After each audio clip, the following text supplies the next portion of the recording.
Channel এসের দেশ বিদেশের দর্শক শ্রোতা আসসালামু আলাইকুম। খন্দকারটির আগামী অর্থনীতি থেকে আপনাদের সাধুবাদ জানাচ্ছি। সম্মানিত সুধী, আমরা প্রতি রাত্র বা বিকেলে শনিবার এবং রোববার আপনাদের সাথে হাজির হই অর্থনৈতিক বিষয় নিয়ে আলোচনা করার জন্য, এবং পরবর্তীতে আবার গভীর রাতে প্রচার করা হয় বহির্বিশ্বের জন্য। তো আজকে আমরা যে কথাগুলো বলছি তা হলো বাংলাদেশের বর্তমানে ব্যবসা কি অনুকূলে না প্রতিকূলে, এই সুন্দর একটি বিষয়। যেহেতু বাংলাদেশের প্রেক্ষাপটে এবং আমরা জানি জুলাই যে বিপ্লব, এই প্রাসঙ্গিক বিষয় নিয়ে আলোচনা করার জন্য দুইজন অতিথি আমাদের স্টুডিওতে আছেন। আসুন তাদেরকে আপনার সামনে পরিচয় করে দিচ্ছি। আমার ডান দিকে যিনি আছেন ASM Mustafizur Rahman, president agrochemical manufacturing association, ব্যবস্থাপনা পরিচালক, national agricare group of industries. Mustafizur ভাই ভালো আছেন? আমি ভালো আছি, ধন্যবাদ। আমার বাম দিকে যিনি আছেন তা হলো জহিরুল হক ভূঁইয়া, মহাসচিব বাংলাদেশ দোকান মালিক সমিতি। জহির ভাই নিশ্চয়ই ভালো? জি ইনশাআল্লাহ, আলহামদুলিল্লাহ ভালো আছি। ধন্যবাদ। সম্মানিত সুধী, আমি প্রথমেই আসব আমাদের KSM মুস্তাফিজুর রহমান সাহেবের কাছে আসবো, কারণ আপনার সম্বন্ধে আমি যতটুকু জানি এখানেও আপনি president agro based chemical industries. তার চেয়েও বাংলাদেশের যে কৃষিভিত্তিক এবং কৃষি বাংলাদেশ যে এগিয়ে গিয়েছে, 18 কোটি অধ্যুষিত দেশের জনগণকে এই কৃষির চাহিদা যে মেটাতে পেরেছে, এটা বলবো আমাদের দেশের জন্য একটা বিপ্লব। এই বিপ্লবকে সামনে রেখে আমাদের এখনও অনেক কিছু অবহেলিত আছে। কৃষকরা ন্যায্য মূল্য পাচ্ছে না, আপনার সার বা সেচের অভাব হচ্ছে। এই নানা ধরনের প্রতিকূলতার মধ্যেও আমরা যে এগিয়ে যাচ্ছি, এখানে সরকারের কতটুকু সহযোগিতা করা দরকার, আমরা যারা ব্যবসা আছি আমরা কতটুকু পারি, এবং বিশেষ করে কৃষকদের আরও কীভাবে আমরা স্বয়ংসম্পন্ন এবং তারা যে ফসল ফলানোর পরে যে ন্যায্য মূল্যটা পেতে পারে উন্নত বিশ্বে যেটা দেখেছি, এই নিয়ে আপনার কাছে আলোচনা করতে চাই। ধন্যবাদ। আপনি অনেকগুলো বিষয়ের অবতারণা করেছেন, তবে আপনার সঙ্গে যদি আমি সুর মিলিয়ে একটা কথা বলি যে এটা সত্য, বাংলাদেশের অনেক ক্ষেত্রেই আমাদের উন্নয়ন চোখে পড়ার মতো হয়েছে, কিন্তু কৃষিক্ষেত্রে যেটা উন্নয়ন হয়েছে সেটা কিন্তু সবার ঊর্ধ্বে। যে আমাদের এক সময় দেশের স্বাধীনতার পরে আমাদের দেশের জনসংখ্যা যেটা ছিল তার চেয়ে দ্বিগুণেরও অধিক জনসংখ্যা এখন আমাদের। এই মানুষগুলো তখন যে মাথা পিছু প্রতিদিনে যে পরিমাণ খাদ্য বরাদ্দ ছিল, সেটার যদি আমরা উৎপাদনকে যদি আমরা ভাগ করে দিই, দেখা যাবে যে আজকে 18 কোটি মানুষের ক্ষেত্রে এসে এটা কিন্তু অনেক কম ঘাটতি পড়ার কথা ছিল। কিন্তু আমাদের দেশে কৃষি গবেষণা, ধান গবেষণা, বিভিন্ন কৃষি বিষয়ক গবেষণা প্রতিষ্ঠান যারা আছে, সেখানকার কৃষি বিজ্ঞানীরা তাদের নিরলস প্রচেষ্টা, তারা দেশীয় এবং আন্তর্জাতিক প্রযুক্তির সাথে সমন্বয় করে তারা কিন্তু জাতের উদ্ভাবন করেছে বলেই এই সেক্টরে আমরা কিন্তু খাদ্যের যে উৎপাদন, যেটা উৎপাদনশীলতা, সেটা আগে যেখানে 1 বিঘা জমিতে আপনার 5 মণ 6 মণ ধানও আমরা দেখেছি স্বাধীনতা পরবর্তী সময়, এখন কিন্তু এটা বহুগুণ বৃদ্ধি পেয়েছে। তারপরে দেখুন যে কৃষির এই গবেষণার যে উদ্ভাবিত যে কলা কৌশল, ফসল উৎপাদনের কৌশল বা ফসল উৎপাদনের ক্ষেত্রে যে সমস্ত সমস্যা চিহ্নিত হয়েছে, এগুলো কিন্তু সাথে সাথে আবার সরকারের আরেকটি সংস্থা আছে, কৃষি সম্প্রসারণ অধিদপ্তর, তাদেরকে কিন্তু গবেষণার উপাত্ত তাদেরকে দিচ্ছে। আবার তারা গবেষণার যে লব্ধ যে তথ্য উপাত্ত, এটা আবার যাচ্ছে কৃষি শিক্ষাতে। ফলে কৃষি শিক্ষা, কৃষি গবেষণা, কৃষি সম্প্রসারণ, এরকম একটি চমৎকার সমন্বয় আমাদের হয়েছিল বলেই আমাদের দেশে কিন্তু কৃষিতে অনেক সফলতা এসেছে। আমাদের 18 কোটি মানুষও কিন্তু এখন আমাদের দুর্ভিক্ষে মানুষ মারা যাচ্ছে না, এবং এই দেশের মানুষের খাদ্যের স্বয়ংসম্পূর্ণতা এসেছে। পাশাপাশি আপনি আবার বলেছেন যে এত কিছুর পরে আমাদের কৃষকের মূল্য পাচ্ছে না, আবার অনেক সমস্যা রয়ে গেছে। সরকার আমাদের সাথে কি সহযোগিতা করছে, কোনটা দরকার ছিল, কোনটা দরকার ছিল না, বা আরও কোনটা করার প্রয়োজন আছে, সেটা যদি আপনি বিশ্লেষণ করেন তাহলে কৃষকের উৎপাদিত পণ্য কখনো দাম পায়, কখনো পায় না। কারণ এর ডিমান্ড এবং সাপ্লাইয়ের সাথে এর সম্পর্কিত। যদি ফসলের ফলন বেশি হয় তাহলে বাজার মূল্য কমে যায়, আবার যদি ফসলের ফলন কম হয় তাহলে তার বাজার মূল্য পায় না। আপনি তো এখানে তো অনেক সময় কৃত্রিমভাবে সংকট সৃষ্টি করা হয়, তখন মূল্য বাড়িয়ে দেওয়া হয়, বাট কৃষকরা সেই মূল্য পাচ্ছে না, পাচ্ছে মধ্যস্বত্ব যারা ভোগী তারাই সেই সুযোগটা নিচ্ছে। এই সমাজের অর্থনীতিতে মধ্যস্বত্বভোগীকে আপনি অবহেলা বা একে বাদ দিয়ে অর্থনীতি চলবে না, তারা এখানে আসে। কিন্তু উৎপাদনের সাথে যদি আপনার কনজামশনের মিল না থাকে তাহলে কিন্তু একবার মূল্য পাবে, একবার মূল্য পাবে না। আপনি উৎপাদিত পণ্য, কোন পণ্য, কৃষি পণ্য কতটুকু উৎপাদন করতে হবে সেটা কিন্তু কৃষক তার ইচ্ছামতো জমিতে যা কিছু লাগাবে এর ওপর যদি ছেড়ে দেন তাহলে কিন্তু একদিকে যা হচ্ছে তাই হবে। পাশাপাশি আপনার উৎপাদিত পণ্যটা যাতে শিল্পের কাঁচামাল হিসেবে ব্যবহৃত হতে পারে, তাহলে কিন্তু কৃষকের ওপরে নির্ভরশীল হয়ে যাবে কৃষিভিত্তিক শিল্পপতির মালিক যারা, শিল্প কলকারখানার মালিক যারা, তারা কিন্তু কৃষকের ওপর নির্ভরশীল হবে। তার ফ্যাক্টরি চালাতে গেলে কৃষকের সঙ্গে আগাম চুক্তিবদ্ধ করে তাকে কিন্তু তার ফ্যাক্টরি চালানোর পরিকল্পনা করতে হবে। এই যে একটার সাথে একটা সম্পর্কিত বিষয় যেটা, এগুলোকে যখন আমরা শনাক্ত করব এবং তার সমাধানের পথ তৈরি করব এবং সেগুলো অনুযায়ী আমাদের আইন এবং বিধি প্রণয়ন হবে, এবং সেই আইন বিধির আলোকে যখন আপনার সার্বিক কৃষিটাকে আপনি যখন টেবিলের উপর নিয়ে এসে একটা কম্প্রিহেন্সিভ 5 ইয়ার্স প্ল্যানের মধ্যে এগুলো যদি ঢুকাতে পারেন, তাহলে আমাদের কৃষিতে বিদ্যমান যেগুলো আছে এগুলো ক্রমশ ধীরে ধীরে দেখবেন যে এগুলো কমে গেছে। এবং কৃষক যে একজন ব্যক্তি, তিনি সবচেয়ে সম্মানিত ব্যক্তি, কারণ তিনি উৎপাদন করে, তিনি তার জমি আছে, তার প্রযুক্তি আছে, তার অর্থ আছে, তার তার শ্রম আছে, দিয়ে তিনি একটা জিনিস তৈরি করছে। আর আরেকজন যিনি উৎপাদনও করছে না, তিনি ফসলও ফলাচ্ছে না, তিনি মাঝখানে মধ্যস্বত্বভোগী, তিনি আমদানি করছেন, শুধুমাত্র মধ্যস্থতা করে তিনি অর্থের লাভবান হয়ে সমাজে বিত্তশালী হয়ে তিনি সুন্দর জীবনযাপন করছেন। অথচ যিনি উৎপাদনকারী, যিনি তার শ্রম, মেধা, প্রযুক্তি, জমি সব কিছু নিয়ে বসে আছে, তাকে আমরা সমাজের তৃতীয় শ্রেণীর নাগরিক হিসেবে চিহ্নিত করছি। ধন্যবাদ KSM মুস্তাফিজুর রহমান, আপনার কাছে আবার আসবো। আমি আসবো জহিরুল হক ভূঁইয়ার কাছে। আসবো এই কারণে, আমরা দেখেছি ধরেন বৃহৎ দেশ, আমাদের প্রতিবেশী দেশ ভারত, পাকিস্তান, আগে আমরা ছিলাম, তো সেখানে আমরা দেখেছি যেটা, তা হলো যে যত বড় বড় ইন্ডাস্ট্রি হোক না কেন, প্রত্যেকটা ইন্ডাস্ট্রির মালিকে তাদের দোকান থাকতো, শোরুম থাকতো।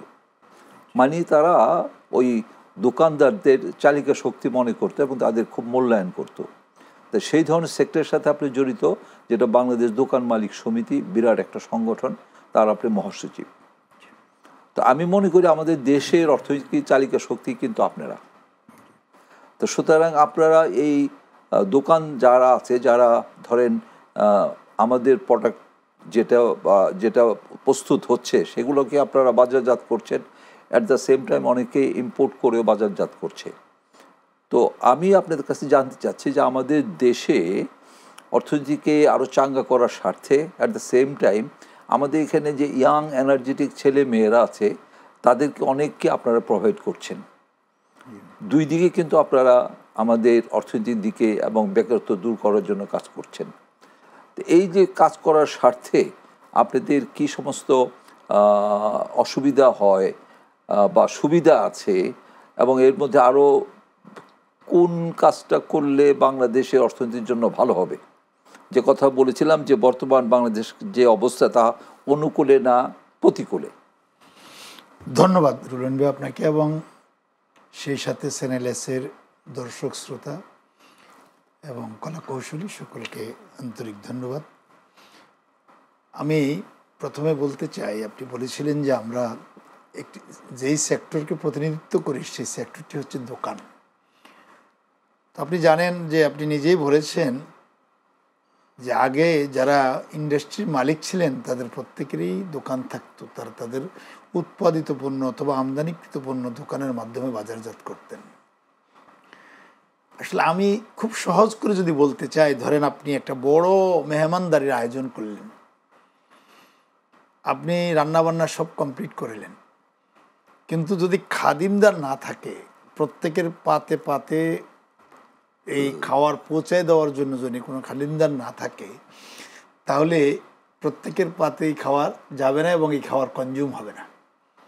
ঠিক সেরকম উৎপাদনকারী উৎপাদন করা খুবই সহজ, আমদানিকারকের আমদানি করাও সহজ, কিন্তু এটিকে ভোক্তার হাতে তুলে দেওয়া, এটা একটি কঠিন কাজ। বাজারজাত করা, বাজারজাত করা, ভোক্তার হাতে তুলে দেওয়া, এটা একটি কঠিন কাজ, যে কাজটি দোকানদাররা করে থাকে। তো এই ক্ষেত্রে আমি মনে করি ব্যবসায়ীদের মধ্যে শিল্পোদ্যোক্তা অথবা আমদানিকারক এদের চাইতে যারা দোকান দিয়ে এই পণ্যগুলি ভোক্তার হাতে তুলে দেওয়ার জন্য প্রাণান্ত করার চেষ্টা করে চলছে, তাদের গুরুত্ব কোনো অংশেই কম নয়। এদের গুরুত্ব উৎপাদনকারীদের কাছেও বেশি, আমদানিকারকদের কাছেও বেশি। তো গত কোভিড-19 এবং তারপরে রাশিয়া ইউক্রেন যুদ্ধের পরিপ্রেক্ষিতে যে অর্থনৈতিক মন্দ অবস্থা বিরাজমান সারা বিশ্বে, সেটা বাংলাদেশও এর বাহিরে না। বাংলাদেশ,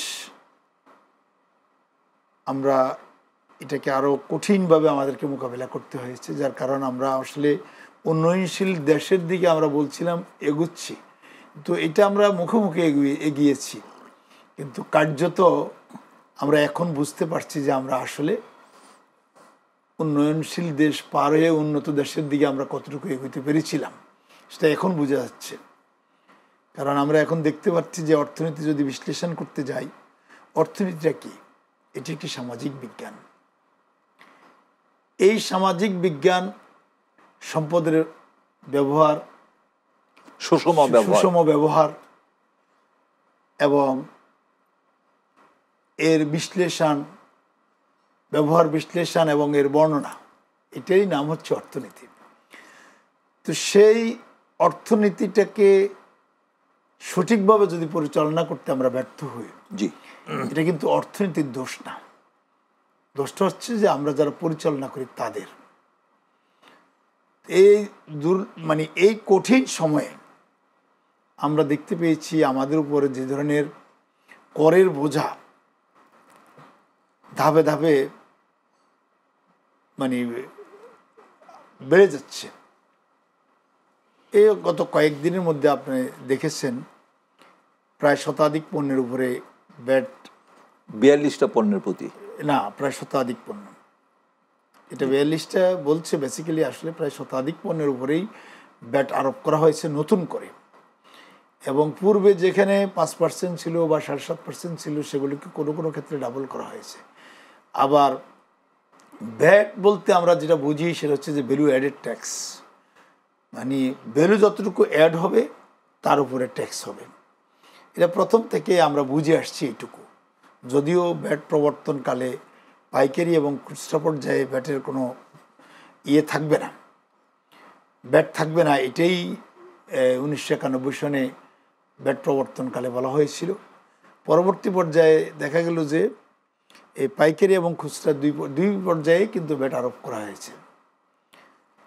এখন এই ভ্যাটের আরোপের যে প্রক্রিয়াটা আমরা প্রথম দিকে আমরা দিয়েছিলাম কিভাবে, প্যাকেজ ভিত্তিতে, আমরা দোকানদাররা দিয়েছি প্যাকেজ ভিত্তিতে।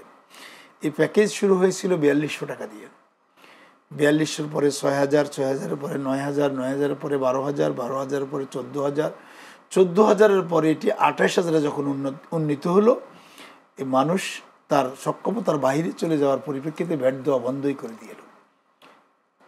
এটার আমি মনে করি এই যে 28000 যে বৃদ্ধি করা হয়েছিল, এটা একটি ভুল সিদ্ধান্ত ছিল, যে এই সক্ষমতা আমাদের এই ক্ষুদ্র ব্যবসায়ীদের নাই, যারা বছরে 28000 টাকা ভ্যাট দিতে পারবে। যেহেতু পূর্বে ছিল 12000 টাকা, হঠাৎ করে 4200 টাকা, 4200 থেকে 6000, এর আগে 2800 আগেই ছিল 12000, 28000 আগে 14000 ছিল, 14000 ছিল, 14000, সেখানে হয়তো 5000 টাকা বাড়তে পারতো, 2000 টাকা বাড়তে পারতো। তো এই ক্ষেত্রে একবার আমার যতটুকু মনে পড়ে, তৎকালীন মেম্বার ভ্যাট ছিলেন ভদ্রলোক, আমি নামটা এই মুহূর্তে ভুলে গেছি, উনি এবং একজন ফার্স্ট সেক্রেটারি ছিলেন, ওনার সাথে কথা বলতে গিয়ে আমি বলেছিলাম যে এটা এক ধরনের জুলুম। আপনি 4200 টাকা ভ্যাট যখন আপনি দিচ্ছেন, তখন 48 কোটি টাকা আপনি এই খাত থেকে পেয়েছেন। এখন যখন 28000 টাকা করছেন, আপনি পাইছেন 32 কোটি টাকা। তাহলে which was better? That's right. Better ছিল এটাকে সহনীয় পর্যায়ে রেখে আওতা বৃদ্ধি করা। আওতা বৃদ্ধি না করে যারা দিচ্ছে তাদের উপরে আপনি জ্যামিতিক হারে ব্যাটের পরিমাণ বাড়িয়ে দিলেন। তো এরা একটা যন্ত্রণায় পড়ে গিয়ে কি করবে, ফাইন্ডিং নো অল্টারনেটিভ, তারা দিচ্ছে না। এখন আপনি জেল জুলুম হুলিয়া যা কিছু করেন করেন, আমি পারছি না, কারণ আমি ভোক্তা থেকে ভ্যাট আদায় করি না। যিনি উৎপাদনকারী তিনি উৎপাদনের সময় পণ্যের গায়ে খুচরা মূল্য নির্ধারণ করে দেয়, ইনক্লুডিং ভ্যাট। আমদানিকারক কিন্তু খুচরা মূল্য নির্ধারণ করে না। আমদানিকারক উৎসে যে পরিমাণ ভ্যাট প্রদান করে থাকে, পরবর্তী পর্যায়ে তাকে আবার মূল্য ঘোষণা দিতে হয়। আবার মূল্য ঘোষণার পরে তার যখন সে ওই যে 6.1, 6.2, 6.3, 6.4 এই সমস্ত ফর্মগুলি ফিল আপের মধ্য দিয়ে ধাপে ধাপে ধাপে ধাপে তাকে এই ভ্যাট যোগ করতে হয়। কিন্তু এখন পর্যন্ত মানে ভোক্তা অ্যাওয়ারনেসের কারণে আমাদের দেশে এই ভোক্তা থেকে ভ্যাট আদায়ের যে পদ্ধতিটা যদি পণ্যের মূল্যের সাথে একত্রে না থাকে, বাকিটুকু বৃদ্ধি করে যেটুকু আদায় করার চেষ্টা করা হয়, এটা কিন্তু আদায় করা যায় না। আদায় করা যায় না, কি করতে হয়, দোকানদার তার নিজের পকেট থেকে দিতে হয়, তার লাভ লোকসান থেকে দিতে হয়। ঠিক আছে জহির ভাই, আসবো আমরা। এখন এইটা আমাদের সবচেয়ে বড় প্রতিবন্ধকতা, যে আমাদের একদিকে কোভিড-19 এফেক্ট, পরবর্তীতে আপনার আমাদের এই রাশিয়া ইউক্রেন যুদ্ধ, এরপরে মূল্যস্ফীতি, পাশাপাশি মানুষের ক্রয় ক্ষমতা কমে যাওয়া, এই কয়েকটা মেইন এই প্রধান যে ইয়েগুলো আমাদের ব্যবসার মধ্যে এখন অন্তরায় হিসেবে দাঁড়িয়েছে। এই কয়েকটা জিনিস আমাদের। জি, ধন্যবাদ জহির ভাই, আসবো আপনার কাছে, আবারও আসবো, আমাদের সময় আছে। মোস্তাফিজুর রহমান সাহেব, আপনার কাছে আমি অ্যাকচুয়ালি এগ্রিকালচার নিয়ে থাকতে চাচ্ছি, কৃষি নিয়ে থাকতে চাচ্ছি, কারণ আমি জানি আপনার অনেক ধরনের ব্যবসা আছে, ভালো ভালো ব্যবসার সাথে জড়িত, আপনি নেতৃত্ব দিচ্ছেন। বহির্বিশ্বে আপনার সাথে আমি গিয়েছি বিভিন্ন জায়গায়, সেখানে আপনি বিভিন্ন পার্টি থ্রো করেছেন, সবাইকে ইনভাইট করে, ওই দেশের যারা হেভিওয়েট বিজনেসম্যান তাদেরকেও আপনি ইনভাইট করে এনেছিলেন। আমি আপনার সম্বন্ধে জানি, শ্রদ্ধা করি। তো আমি আজকে আপনার সাথে কৃষি নিয়ে থাকতে চাই, যে আমাদের এমন একটা সেক্টর, যে সেক্টরে প্রচুর, আমরা তো জানতাম আগে যে 80% পিপুল এটার সাথে জড়িত আছে বা এটি এখন সরকারিভাবে ডাটা কালেকশন করে দেখা গিয়েছে যে আমাদের জিডিপি বলেন আর যে দিক দিয়ে বলেন প্রায় 40% এককভাবে কৃষিক্ষেত্র থেকে আসছে।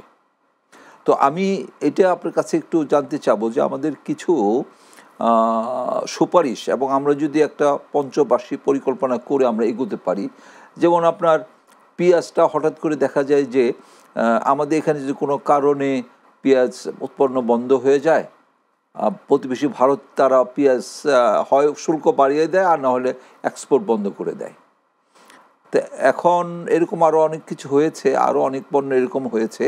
তো এখন বাংলাদেশ ব্যবসায়ীদের আমরা যারা আছি, আমরা অবশ্যই এটা গর্বের দাবিদার হব যে আমরা একমুখী বা একটা দেশের প্রতি ডিপেন্ডেন্ট না হয়ে আমরা বিভিন্ন দেশের সাথে, বিশেষ করে পেঁয়াজের ব্যাপারটাই যদি বলি, সেই মিশর, পাকিস্তান, মিয়ানমার থেকে এনে এখন কিন্তু পেঁয়াজের দাম আপনার প্রায় 40-45 টাকা চলে আসছে, আলুর দামও কমে আসছে। আমি আপনার কাছে জানতে চাচ্ছি যে মাঝখানে দেখি যে কৃষকরা কিছু কিছু পণ্য উৎপন্ন করে অ্যাকচুয়ালি সেরকম দাম পাচ্ছে না, তাদের যে প্রোডাকশন অফ কস্ট সেটা তারা পাচ্ছে না। আমি কিছুদিন আগেও দেখলাম যে ফুলকপি উৎপন্ন করে বাজারে নিয়ে গেছে 1 টাকা 2 টাকা বলে, এই কারণে ওই কৃষক রাগান্বিত হয়ে সব কেটে ফেলে দিচ্ছে। সে কিন্তু আমার বুদ্ধিও আছে, তার বলে 1 টাকা 2 টাকা বিক্রি করে লাভ নেই, এগুলো কেটে আমি জমিতে রেখে দিয়ে আমার সার ভালো হবে।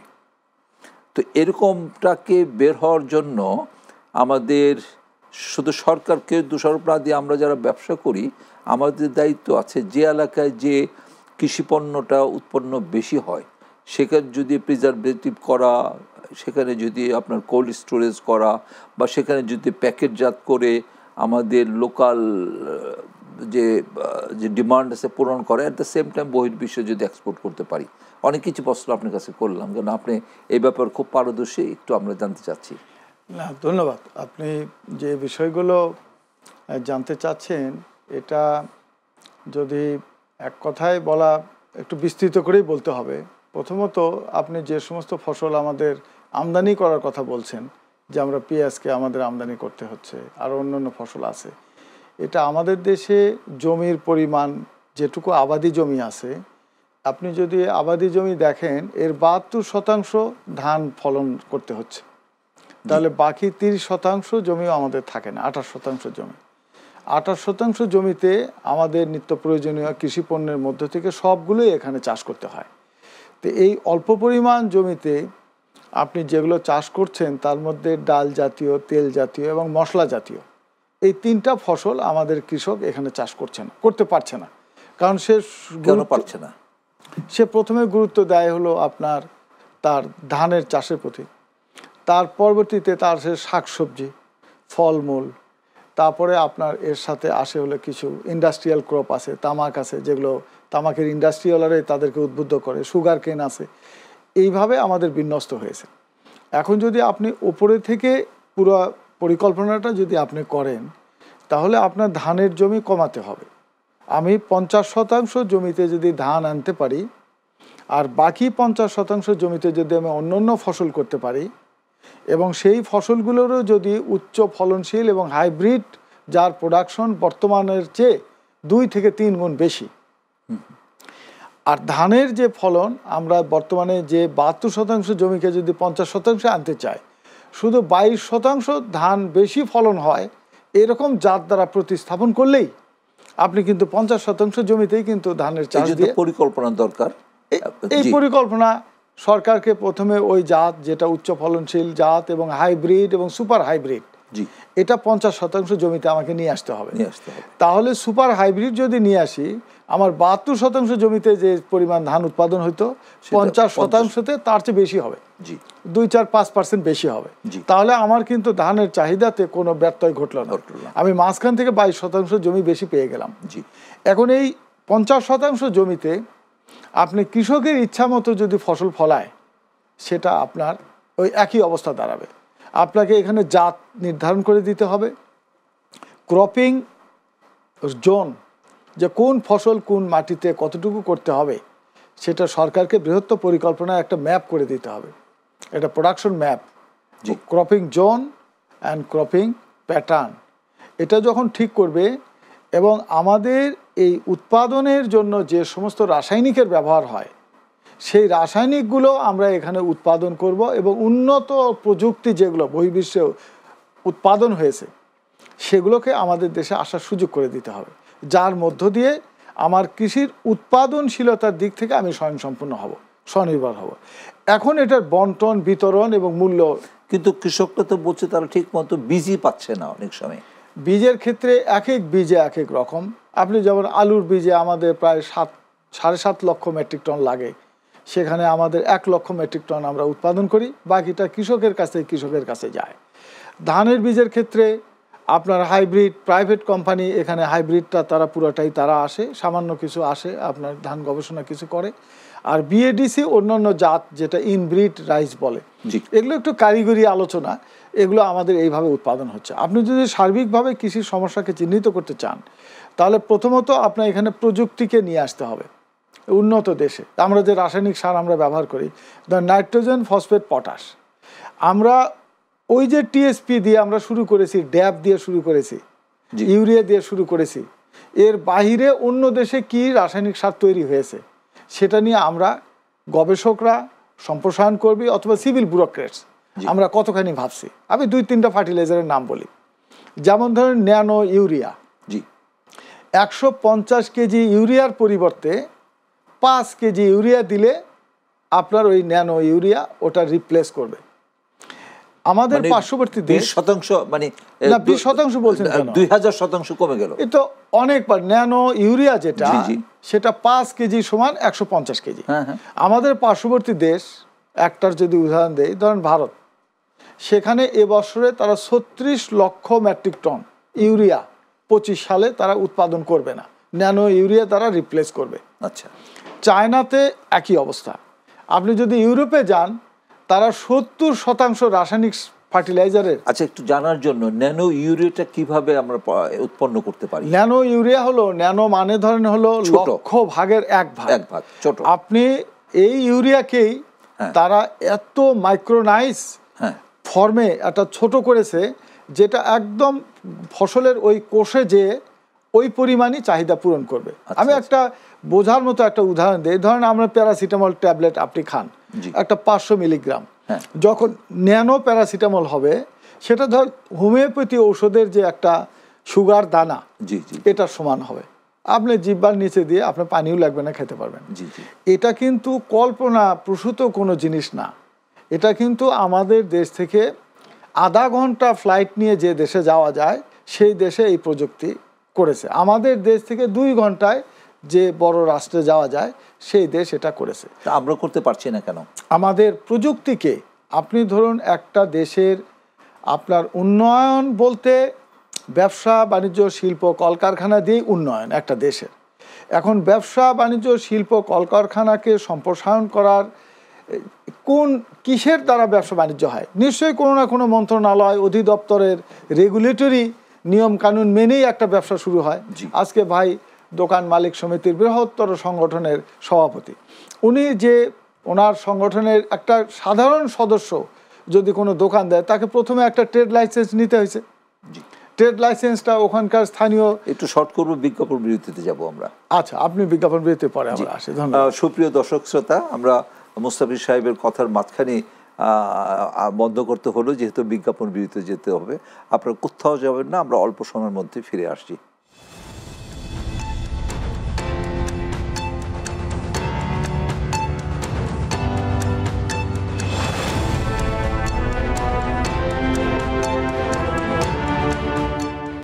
সুপ্রিয় দর্শক শ্রোতা, আমরা শুনছি খন্দকার টি আগামীর অর্থনীতি নিয়ে।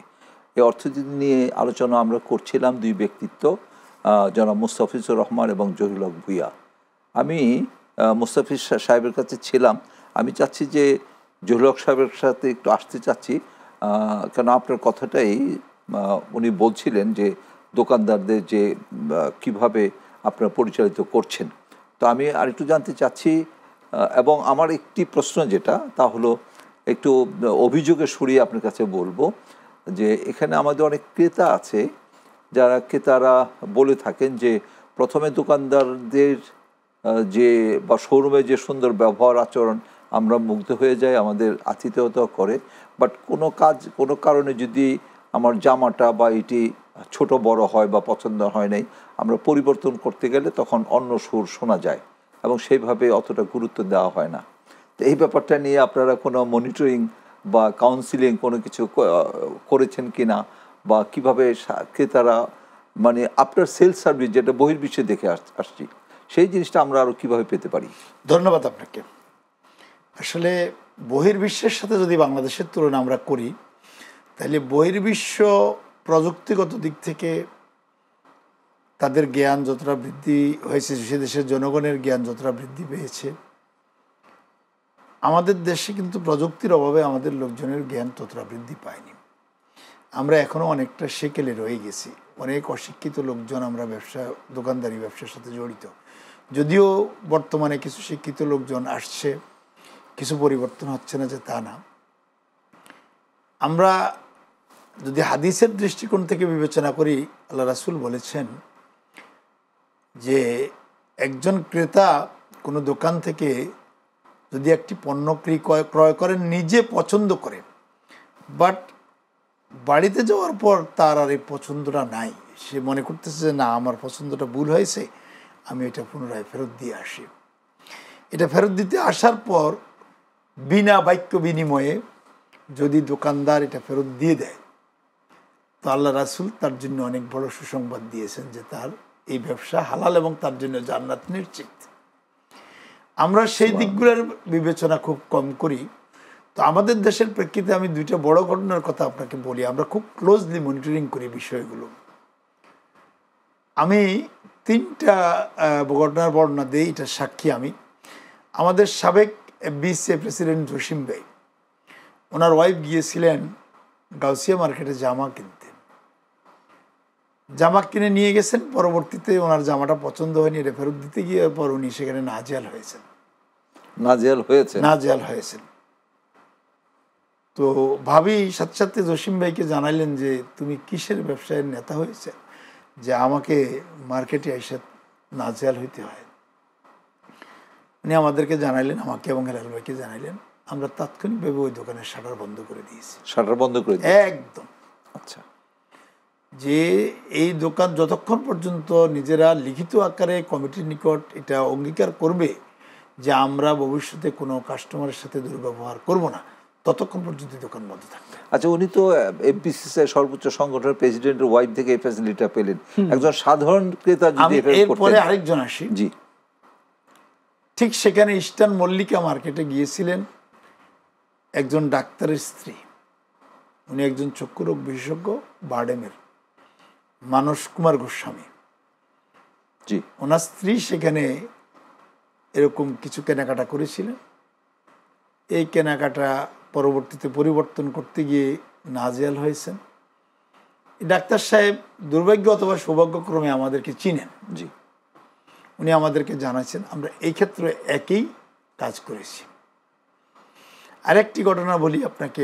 সাধারণ ক্রেতার কথা শুনতে চাচ্ছি। সাধারণ কোনো ক্রেতা কিন্তু আমাদের কাছে কমপ্লেন নিয়ে আসেন না, সাহস পায় না, সাহস পায় না।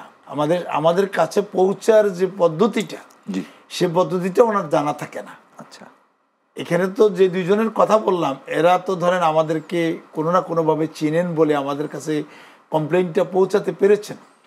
সাধারণ ক্রেতা কিন্তু সেই কমপ্লেইনটা পৌঁছাতে পারে না। আমরা তার বলতে তবে পারি সাধারণ ক্রেতা যেটা করেন, হ্যাঁ, অনেকেই যারা একটু কনসাস পিপল, তারা ওই মার্কেট সমিতির কাছে চলে যান।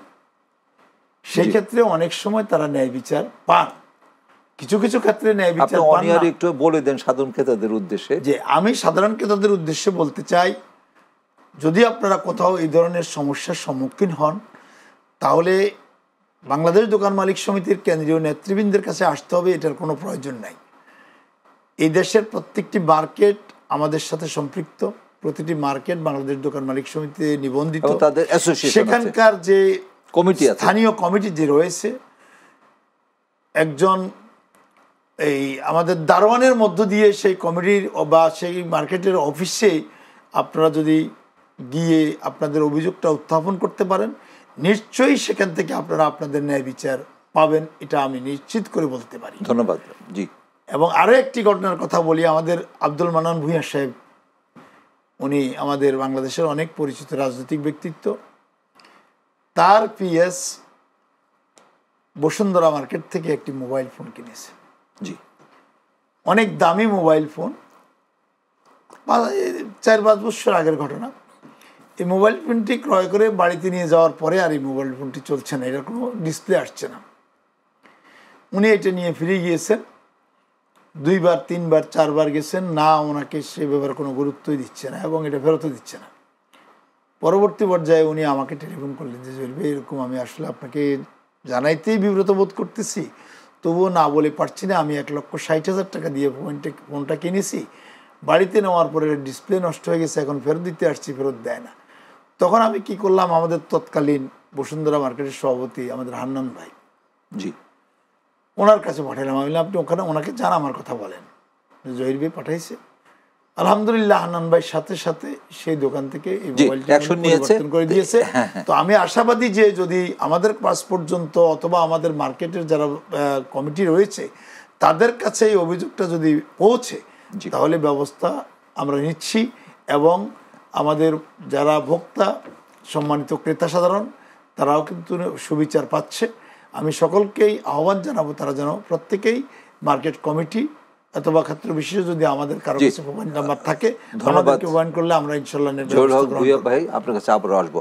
আমি আবারও মুস্তাফিজ সাহেবের কাছে আসতে চাচ্ছি একই ঘটনা, যেটা তা হলো যে দেখা যায় যে এইবার যে একটা ফসল বেশি হলো, আপনার স্বাভাবিক কারণে যে প্রাকৃতিক কোনো দুর্যোগ হয় নাই, প্রচুর উৎপন্ন হলো, দেখা গেল তখনই তার জিনিসের দামটা কমে গেল, কারণ সে ঠিক মতো ন্যায্য মূল্য পেল না, তার যে প্রোডাকশন অফ কস্ট সেটা পেল না।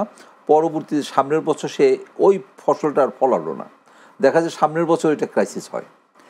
এই যে আমাদের মিসম্যানেজমেন্ট বা সরকারিভাবে বা এটা আমরা ওই কৃষকদের সে সাপোর্টটা দিতে পারছি না, এই ব্যাপারে আপনার একটা সিম্পল একটু সহজ উপায়টা একটু যদি বলেন, আমরা অন্তত সরকার পক্ষ এটা শোনার চেষ্টা করব। সহজ উপায়টা আমি একবার বলেছি, সেটা হলো, আবার বলি, সেটা হলো যে কৃষক তার ইচ্ছা মতো জমিতে যে কোনো ফসল করবে, এটার একটা সরকারি গাইডলাইন থাকতে হবে, যেটা কৃষি সম্প্রসারণ অধিদপ্তর তারা চাষিকে উদ্বুদ্ধ করার জন্য এটা করে থাকে। কিন্তু এটা কৃষক যদি না করে, তার পরামর্শ যদি না শোনে, তার জন্য তার যে বিধিবিধান কি এটা সুস্পষ্ট না।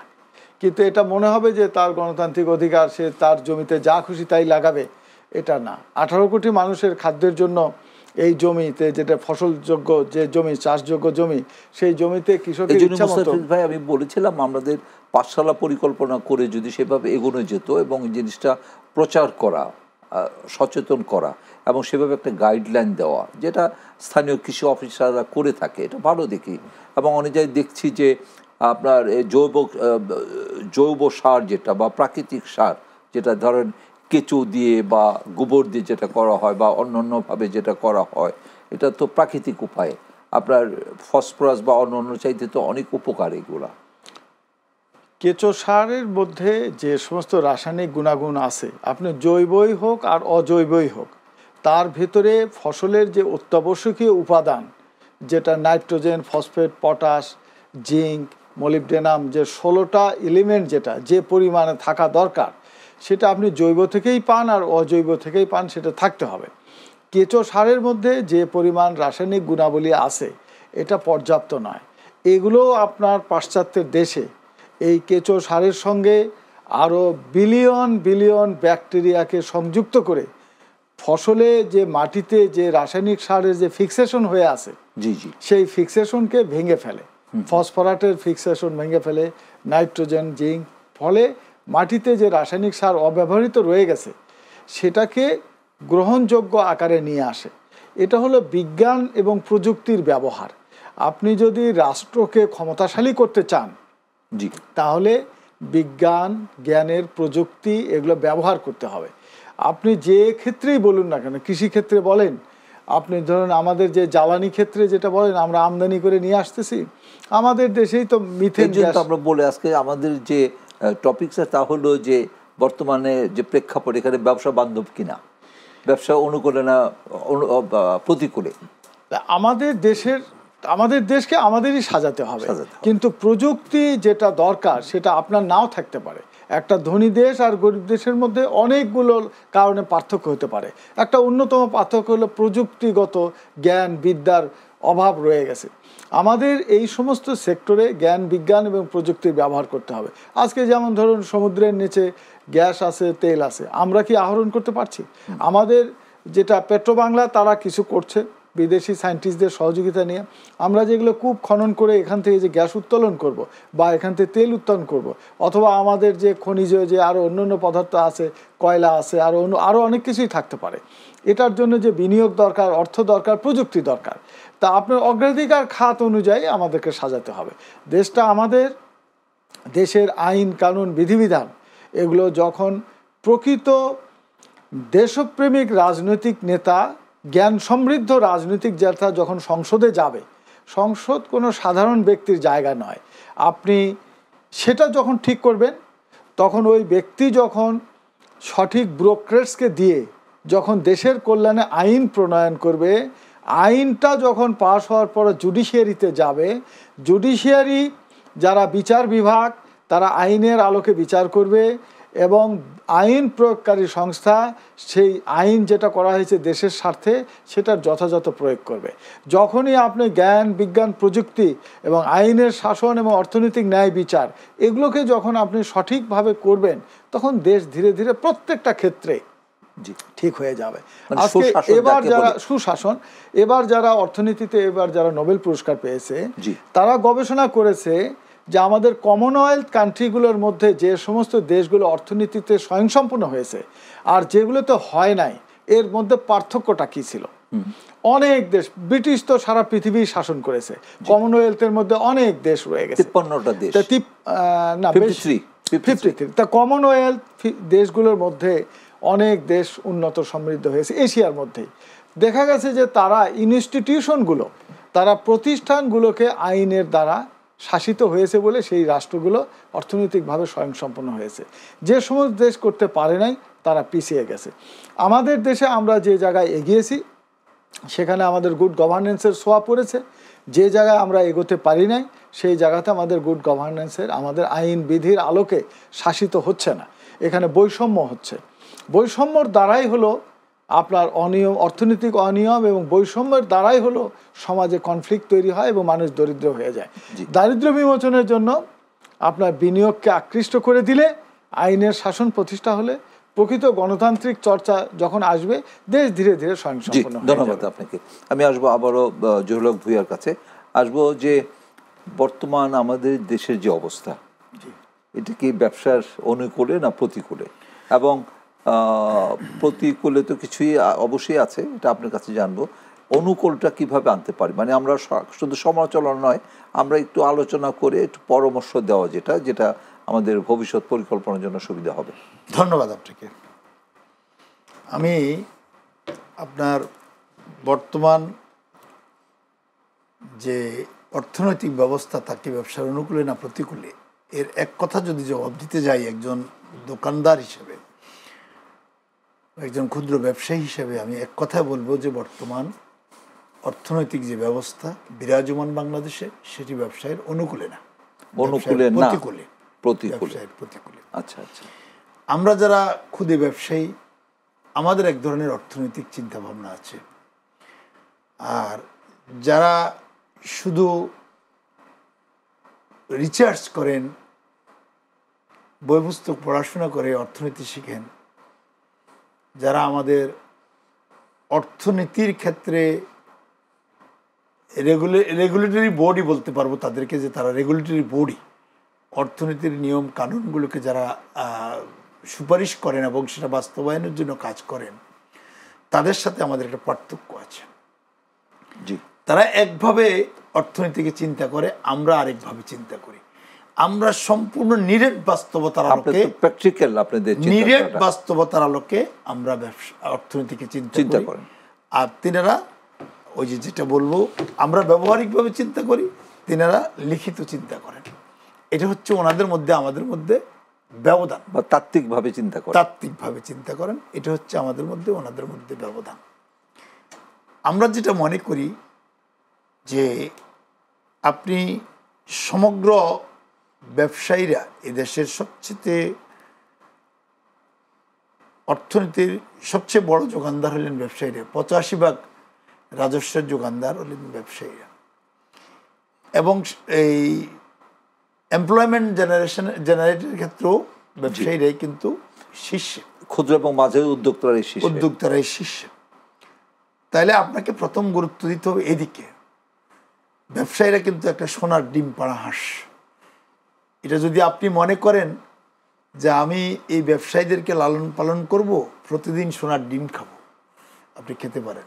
আর যদি আপনি মনে করেন যে না, ব্যবসায়ীদের উপরে আমি এমনভাবে টর্চার করবো যে সোনার ডিম পাড়া হাঁসটা খাওয়ার আমার শখ হয়েছে, আমি হাঁসটা জবাই করে খেয়ে ফেলবো, আমি ডিম খাবো না, আপনি হাঁসটা জবাই করে খেয়ে ফেলতে পারেন, ডিম আর আপনি পাবেন না।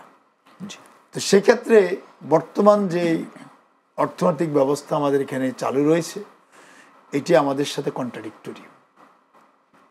আমরা বারবার বলেছি রাজস্ব আদায়ের খাত আমাদের কতগুলো। রাজস্ব হচ্ছে, বর্তমানে ভ্যাট হচ্ছে আমাদের প্রধান রাজস্ব আদায়ের একটা উৎস। জি, এখান থেকে ম্যাক্সিমাম রাজস্ব আহরণ হয়। এরপরে আয়কর। আমরা আমাদের দেশ স্বাধীন হওয়ার পরে, 1971 সালে স্বাধীন হওয়ার পরে আমরা আয়করের সাথে পরিচিত, ভ্যাটের সাথে পরিচিত হয়েছি আমরা 1991-এ, 20 বছর পরে। কিন্তু আয়করের ক্ষেত্রে আমরা এখনো পর্যন্ত, আমার মনে হয় না যে আমরা 50 লাখ লোককে আমরা আয়করের আওতায় আনতে পেরেছি। আমরা পারিনি। কিন্তু এটার ব্যর্থতা কিন্তু যারা আয়কর প্রদান করেন তাদের না, ব্যর্থতাটা হচ্ছে যারা আইনটি প্রয়োগ করেন, যারা এই কাজগুলো করার জন্য সঠিক দায়িত্বপ্রাপ্ত। আর পরবর্তী পর্যায়ে 91 সনে ভ্যাট যখন আরোপ করা হলো, তখন থেকে ভ্যাটটাকে যেভাবে আপনার বিভিন্নভাবে প্রেশার দিয়ে মানুষের উপরে বা দোকান ব্যবসায়ীদের উপরে বা বিভিন্ন শিল্পের উপরে আমদানিকারকদের উপরে চাপিয়ে দেওয়া হলো, এটি আসলে আমি মনে করি কোনো অবস্থাতেই এই ব্যবসা বান্ধব না। এটা ব্যবসার সাথে নেতিবাচক। নেতিবাচক এই জন্য আমরা বারবার বলেছি যে এইটা ব্যাটের হার কমান, কিন্তু হারটাকে সহনীয় পর্যায়ে নিয়ে আসে, পরিধি বাড়ান। কিন্তু সরকার সেটি করছে না। একবার ইসিআর মেশিন দিল ব্যাট আহরণের জন্য, সে 5000 ইসিআর মেশিনও দিতে সক্ষম হলো না। ইসিআর এর প্রয়োজনীয়তা পুরিয়ে গেল, আসলো। আচ্ছা জহির ভাই, আমি আরেকটু আসবো আপনার কাছে, শুধু শেষ প্রশ্ন, সময় কম তো, শুধু একটি কথা আমি বলতে চাচ্ছি যে সামনে তো রমজান আসছে, ঈদ আসছে, আমাদের এখানে ব্যবসায়ী, কারণ আমি একজন ব্যবসায়ী, আমাদের উপরে ঘাড়ে এসে যায় যেটা, যে বিভিন্ন পার্বণে, উৎসবে, ঈদ, পূজা পার্বণে দেখা যায় আমরা ব্যবসায়ী যারা আছি জিনিসপত্রের দাম বাড়িয়ে দেই। আর হয়রাস এটা বহির্বিশ্বে আমরা দেখি, বিশেষ করে ইসলামিক বিশ্ব, উন্নত বিশ্ব, তারা তাদের উৎসবের আগে জিনিসপত্রের দাম কমিয়ে দেয়। এই যে ডিফারেন্সটা, এটাকে কিভাবে আমরা ওভারকাম করতে পারি? ধন্যবাদ আপনাকে। অল্প করে, সময় কম, আমি সংক্ষেপে বলি। আমাদের দেশটা একটা সোনার দেশ। আমরা এটাকে বিভিন্নজন বিভিন্নভাবে ব্যাখ্যা দিয়ে এটাকে আমরা নষ্ট করে ফেলেছি। আমাদের দেশের ব্যবসায়ীরা ব্যবসা করে। আজও আমি বলতে পারি যে কথাটি আমাদের আলোচক মোস্তাফিজ ভাই বলেছেন যে কৃষক উৎপাদন করে, আপনি নিজেও বলেছেন যে কৃষক উৎপাদন করে একটি এই কপি, ফুলকপি, তার চারাই কিনে আছে 2 টাকা, সে ফুলকপিটা বিক্রি করতে গেছে 1 টাকা। আপনি কি একবারও ভেবেছেন যে উৎপাদনকারী স্বার্থটাকে বিবেচনায় নিয়েছেন? একবার নেন নাই। যদি সেই কৃষক সুযোগ পেয়ে এই 2 টাকার ফুলকপি যদি 20 টাকা বিক্রি করে, তাইলে কি তার অপরাধ হবে? অপরাধ হবে না। আমাদের দেশে খুব সামান্য লাভে ব্যবসায়ীরা ব্যবসা করে। সারা বছর আমাদের দেশে কোনো রকমের ব্যবসা থাকে না, অলমোস্ট একেবারেই লুজিং বলতে পারেন যে, অথবা ফ্রম হ্যান্ড টু মাউথ। কিন্তু বাংলাদেশে তো এখন অনেক ধরনের উৎসব হয়, যখন অনেক ধরনের উৎসবের মধ্যে আমাদের 2টা ঈদ আর হিন্দুদের দুর্গাপূজা, তারপরে পয়লা বৈশাখ আছে, পয়লা বৈশাখ অথবা আপনার এই বিজয় দিবস উপলক্ষে আসলে সুনির্দিষ্টভাবে বাজারে খুব বেশি বেচা কিনা বাড়ে, বিষয়টা এরকম না। সুনির্দিষ্ট কিছু পণ্যের উপরে পণ্যের চাহিদা বাড়ে, এটা একটা মানে খুব স্বল্প সংখ্যক পণ্যের চাহিদা বাড়ে, যেগুলোর উপরে হয়তো হয়। এখন ওই যে একটু আগে ভাই যে কথা বলেছিলেন যে যোগান বাড়লে চাহিদা কমে যায়, আর যোগান কম থাকলে চাহিদা বেড়ে যায়। আপনার যখন চাহিদা বাড়বে তখন দেখা যাবে যে পণ্যের সংকট দেখা, অথবা এভাবে আমরা করি কিনা যে যখন একটু চাহিদা দেখে তখন দাম বাড়িয়ে দিই, এটা হইতে পারে, নট আনলাইকলি। আমি এটাকে আমি ডিমোরালাইজ করব না, এটাকে আমি বলবো যে আমি যখন একটি পণ্য 500 টাকায় কিনে 450 টাকা বিক্রি করলাম, তখন কিন্তু আপনি জানেন না, আপনি কিনে নিয়ে গেছেন 450 টাকা দিয়ে, কারণ ওই দিন আমার টাকার প্রয়োজন ছিল। আমি সারাদিনে বিসমিল্লাহ করতে পারিনি, আমার টাকার এখন প্রয়োজন, বাসায় যাইতে হবে, বাজার করতে হবে, চাল ডাল কিনতে হবে। আমি 500 টাকার পণ্য 450 টাকা বিক্রি করেছি। আপনি সেদিন আমার কথা জানেন না, আমার কষ্টটা জানেন নাই। আপনি জানছেন কোন দিন 500 টাকার পণ্যটা যখন আমি 600 টাকা বিক্রি করেছি, তখন আপনার কাছে কষ্ট লাগছে, এই কয়দিন আগে আমি 450 টাকা কিনেছি, এখন কেন 600 টাকা। কিন্তু এর মধ্যে আরো অনেকগুলো কারণ নিহিত আছে। আমাদের এই যে বিভিন্ন উৎসব উপলক্ষে আমাদের যখন আসে, তখন কিন্তু চাহিদা বাড়ে, যোগান কমে যায়। চাহিদা অনুযায়ী যোগান অ্যাভেলেবল থাকে না বলেই কিছুটা একেবারে উৎস থেকেই কিন্তু দাম বেড়ে যায়। ধন্যবাদ জহির ভাই, অ্যাকচুয়ালি ভালো লাগলো। আর বিদেশের ক্ষেত্রে যেটা বলেছি, আমি কথাটা শেষ করে ফেলি। বিদেশিরা আপনি দেখবেন, আপনি সারা পৃথিবী ভ্রমণ করেন, আপনিও করেন, ভাইও করে, আমিও করি, আমরা দেখি কখনোই তারা মিনিমাম 100% নিচে কোনো প্রফিট করে না। আমার দেশ থেকে $4 যে শার্ট রপ্তানি হয়, সেই শার্ট মিনিমাম সিঙ্গাপুরে বিক্রি হয় $52, $55। মিনিমাম $4 রপ্তানিকৃত শার্ট $55 বিক্রি হয়। আর এখন যদি আপনার উৎসব উপলক্ষে, বড়দিন উপলক্ষে উনি আইসা বলে যে আমি 100% লেস করে দিলাম, $52 থেকে যদি আমি 100% লেস করে দেয়, তাইলেও তার 0% মানে 0 ধরা হয়। তখন কিন্তু তার লাভটা, ব্র্যান্ডের দোকানের কথা বললেন, আপনি নন ব্র্যান্ডের দোকানে গিয়েও দেখবেন বিদেশে সকল দেশে কিন্তু প্রফিটের হার বেশি, তারা সব দেশে প্রফিটের হার অনেক বেশি। আমাদের দেশে যে পরিমাণ প্রফিট, এই প্রফিট দিয়ে উৎসব উপলক্ষে আপনাকে ছাড় দিয়ে দেওয়া, এটা অ্যাবসলিউটলি আচ্ছা, ধন্যবাদ। তারপর আমরা চেষ্টা করতে পারি, চেষ্টা করতে পারি। বিশেষ করে পবিত্র উৎসব যখন হয় রমজানে, বিশেষ করে রমজানের কথা আমরা চিন্তা করে আমাদের দেশের কাপড় ব্যবসায়ী এবং জুতা ব্যবসায়ী এরা সারা বছর অপেক্ষা করে রমজান মাস আসলে কিছু বেচা কিনা করার জন্য, এবং সেই সময় ইম্পোর্ট ভ্যালুও বেড়ে যায়, কাস্টমস, আমার কথা বেড়ে যাচ্ছে।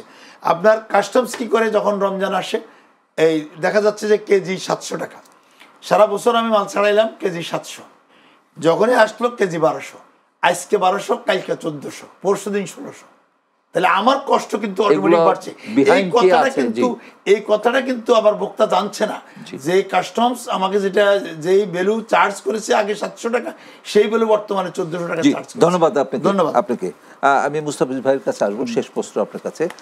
আমি একটু বলতে চাচ্ছি যে তাহলে যে আমরা এখন খুব বেশি ব্যবহার করি ইম্পোর্টের উপর ডিপেন্ড করে আপনার চিনি এবং তেল, এবং আমাদের দেশে যত আপনার অসুখ বিসুখ বা যত আপনার প্রবলেম দেখেন কিন্তু এই দুইটা জিনিস নেই, কিন্তু দুইটাই কিন্তু কাঁচামাল আমরা নিজেদের দেশে সুন্দরভাবে পেতে পারি।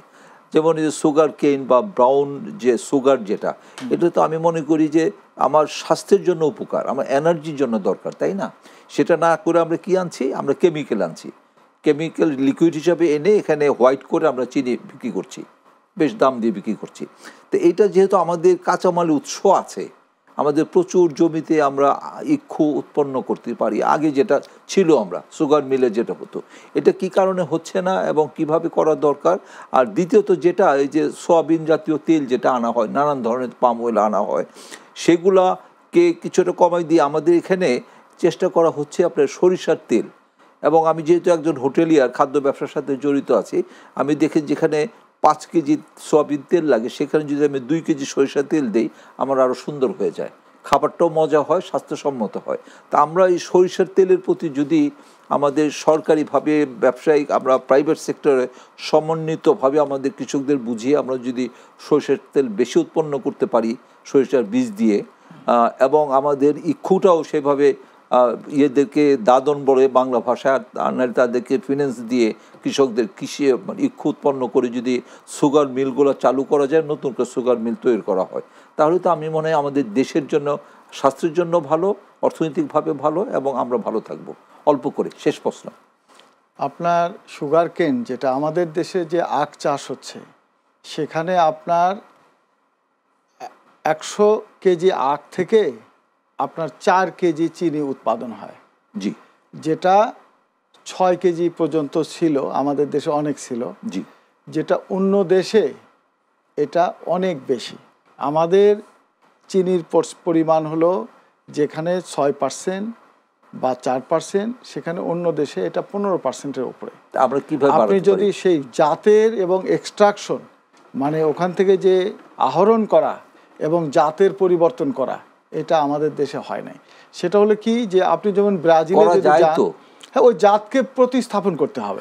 আপনার অস্ট্রেলিয়া, ব্রাজিল, চায়না, এগুলোতে হলো সুগার কেনের মধ্যে 21% চিনি আছে, আর আমাদের দেশে এটা সঠিক নাই। ফলে ইক্ষু গবেষণায় যে ভ্যারাইটি উৎপাদন হয়েছে সেটাকে উন্নত করতে হবে, এবং মিল কলকারখানা থেকে এক্সট্রাকশনে যাতে আপনার সোফরার মধ্যেই রয়ে যায় কিছু চিনি, সেগুলোকে আপনার এটা মিলের মেশিনপত্র চেঞ্জ করতে হবে। আর আপনার এই যে সরিষার তেলের কথা যেটা বললেন, এটা আমাদের দেশের গণমাধ্যম, এবং একটা দেশ মানে কি, আপনার আন্তর্জাতিক বহির্বিশ্বের জ্ঞানী মানুষের সাথে প্রতিযোগিতা করে টিকে থাকতে হবে। শ্রীলঙ্কায় যারা, শ্রীলঙ্কার মানুষ যদি বিদেশে পিএইচডি করতে যায়, তাদেরকে শেখায় যে হলো নারকেলের তেল খারাপ, আর বাংলাদেশের মানুষ যদি যায় তাকে শেখায় হলো সরিষার তেল খারাপ।